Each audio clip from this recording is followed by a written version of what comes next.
Welcome to the stage, Tom.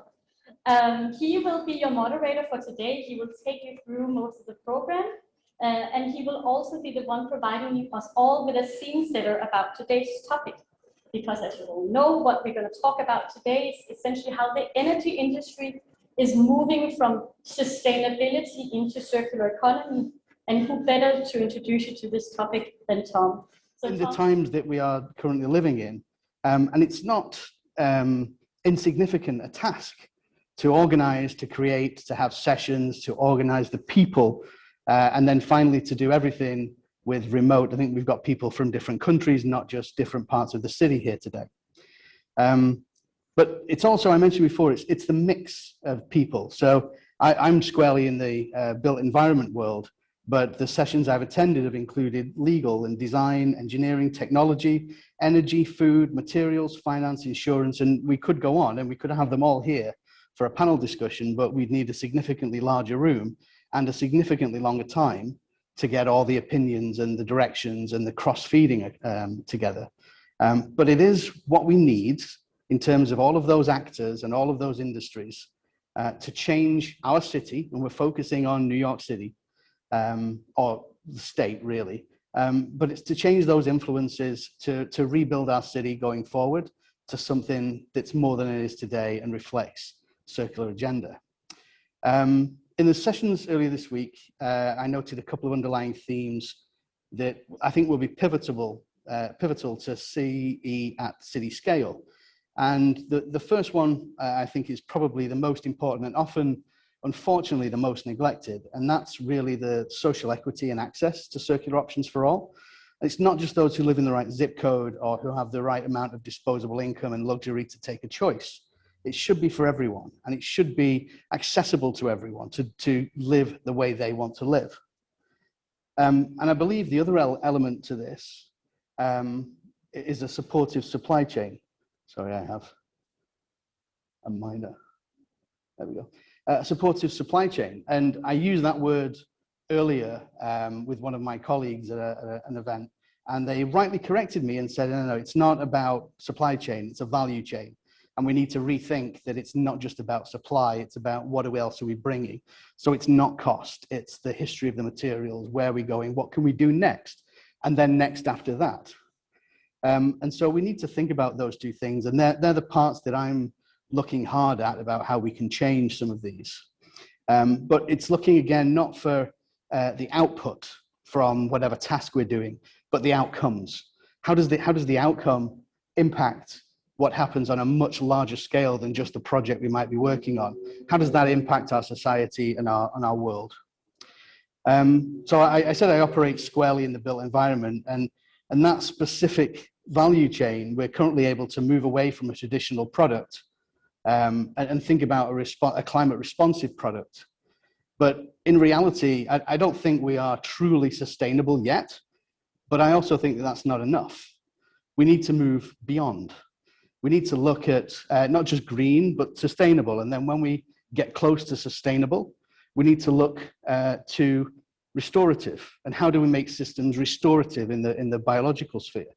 And then we're actually heading one step further, and I'm pushing our teams internally to look at how do you make them regenerative? If we can make them restorative, we can make them regenerative. And that's where we need to go in order to look at the longevity of our planet and how we deal with the materiality and aspects of this.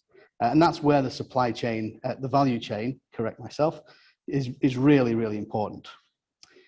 Because if we can make systems regenerative, then we're much more able to deal with the shocks of events. So the things we see, wildfires and floods and storms in the natural environment, we're able to deal with them more because we're not in a manufactured future. So in this regard, I consider energy to be an underlying requirement for our society. We can't do without it. Access to it delivers simple comforts, things like getting home in the dark and turning the light on. It gives a sense of well-being, but that's important about where it comes from. We see the action as the output, but what about the outcome for the rest of how that's developed and transmitted and distributed?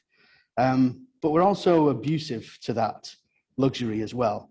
with simple moves like ignoring turning things off, connected loads, leaving air conditionings running with zero occupancy, we could do better. And I think, you know, we'll get onto that in a little bit with some of the work that ABB might be looking at in terms of how we make these smart technologies to recognize where waste is and efficiencies and that sort of thing. And we've relied on energy in one form or another for millennia. And likely, as soon as we realize the embodied carbon element of it, it's been plagued us ever since. So what does the future hold for us? How do we look at the future? And how do we decide? We decide where we want to go. Are we willing to be better consumers? Do we want to just have cleaner generation and pat ourselves on the back and say, oh, it's fine. As long as we're using wind power, we don't have to be conscious of it. Well, I think we have some societal discussions and decisions to make. I did pull a little bit of data because I'm an engineer and I live off data, sometimes stats, but I try to avoid them. So if looking up the New York State from the US Energy Information Agency for 2020, 4,000 megawatt hours were from carbon emitting fuels. 6,000 megawatt hours were from non-carbon emitting fuels, so hydro and electric. And of that, 700 megawatts were from renewables. So it's not actually horrible in terms of the size, but I think we could do better. And we have goals, so NYSERDA have goals to be 100% non-carbon by 2040. That's an ambitious move, and we should applaud them for that and support them. But we also need to be ready for the increase in demand. So we're talking about moving fleet vehicles to electric, buses, trucks. We're talking about private auto switch and trains and that sort of thing, moving to electric. So our demand is going to go up as we make those conscious choices away from combustible gasoline. So I'm highly encouraged by NYSERDA looking at what that means and squarely taking it on. It takes courage and it's not easy. But there's also drivers and influences for cross-sector that we need to learn, everybody needs to learn how we tap into. The deployment of the value chain is really important, and to get the most out of it, we should be looking at materials, how we use them, how we best share them, the technology and innovations we need to understand how to use and account for these materials and the energy that we're providing. And how do we manage them effectively with a framework that responds to current requirements, code, etc.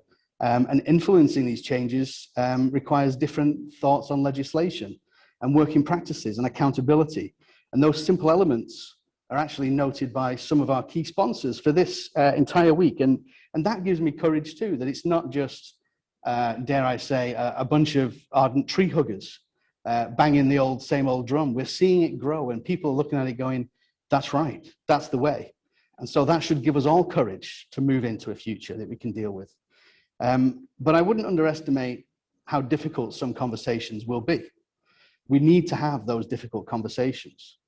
And we need to look to break institutional knowledge of what's the norm and what's the new norm, and a true reflection on what good could actually look like if we had the courage to push it forward. And that was for my opening and just sharing thoughts. I think I do like to leave people with a challenge, and I think that really gives us an idea of we're doing good, but we could always do better. We can always do better.